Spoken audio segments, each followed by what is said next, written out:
دعا کا مطلب صرف اللہ.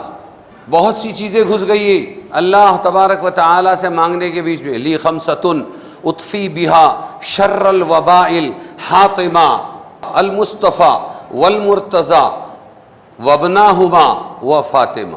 جب کالرا آتا ہے، پلیگ آتا ہے، تو اس وقت دروازوں پر شیطانی چیلے یہ لکھ کر آتے ہیں، پنجتن کے 5 نعرے، ایک نعرہ غوث کا. سبحان اللہ والحمد للہ ولا الہ الا اللہ. سبحان اللہ والحمد للہ ولا الہ الا اللہ. دعا جب بھی بولا جائے گا اس سے مراد اللہ کو یاد کرنا، پھر اس کی حمد و ثنا بیان کرنا، تسبیح و تمجید بزرگی بیان کرنا، اور دوسری حاجات و مشکلات کے وقت اللہ تعالیٰ ہی سے اپنی حاجت طلب کرنا، کسی اور سے نہ مانگنا. صرف کس سے مانگنا؟ دعا کا مطلب صرف اللہ. ارے سمجھے کہ نہیں؟ ہاں، بہت سی چیزیں گھس گئی اللہ تبارک و تعالیٰ سے مانگنے کے بیچ میں. لی خمستن اطفی بہا شر الوباء الحاطمہ المرتضی المصطفیٰ والمرتضی وابناہما وفاطمہ. جب کالرا آتا ہے، پلیگ آتا ہے، تو اس وقت دروازوں پر شیطانی چیلے یہ لکھ کر آتے ہیں، پنجتن کے 5 نعرے، ایک نعرہ غوث کا. ہاں، یہ اسی کا ترجمہ ہے. پکارو تو کس کو پکارو؟ تمہاری بلائیں اس سے دور ہو. نہیں، کسی سے بلا دور نہیں ہوتی. بلائیں مصیبتیں لانے والے اللہ ہیں، اور لے جانے والے بھی کون ہیں؟ ہاں.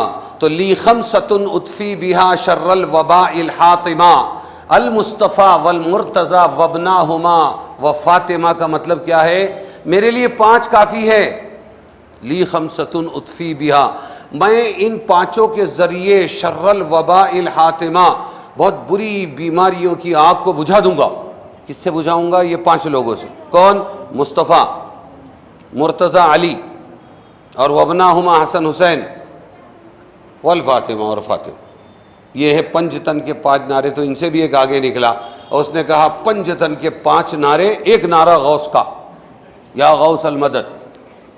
ارے سمجھے کہ نہیں؟ کس کو پکار رہے ہیں؟ یہاں اللہ کہہ رہا ہے اللہ کے اسماء حسنیٰ ہے، پکارو تو صرف کسی کو پکارو؟ اللہ ہی کو. یاد کرو تو صرف اللہ کو، ذکر کرو تو صرف اللہ کا، مدد مانگو تو صرف اللہ سے، تعریف کرو تو صرف اللہ. اور تم کہہ رہے ہو کہ میں بیماریوں اور بلاؤں مصیبتوں کی آگ کو ان پنجتن کے 5 لوگوں کے نام سے میں بجھا دوں گا. تو پھر یہ کیوں باقی نہیں رہے دنیا میں؟ بجھانے والے کیوں چلے گئے؟ حضرت محمد مصطفیٰ صلی اللہ علیہ وسلم چلے گئے، اور جب گئے تو لوگوں کے ہوش اڑ گئے. حضرت عمر نے تلوار سونت لی اور مدینہ کی مسجد میں چلتے تھے. کوئی کہے گا مر گئے حضور صلی اللہ علیہ وسلم، محمد صلی اللہ علیہ وسلم، تو قتل کر دوں گا.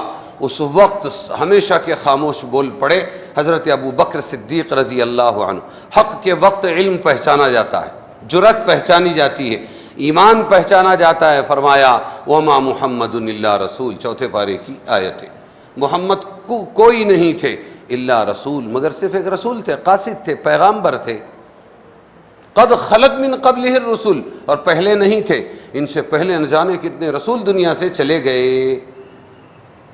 افئن ماتا، تو بتاؤ کہ اگر یہ مر جائیں، محمد صلی اللہ علیہ وسلم کیا ہو جائیں؟ افئن ماتا، کیا مر جائیں؟ او قتلا، او افئن ماتا او قتلا، یا شہید کر دیے جائیں. انقلبتم علی اعقابکم، تم اپنے پیر، الٹے پیر اسلام سے کفر شرک کی طرف پھر جاؤ گے کہ محمد نہیں رہے تو چلو مسلمان رہ کے کیا فائدہ.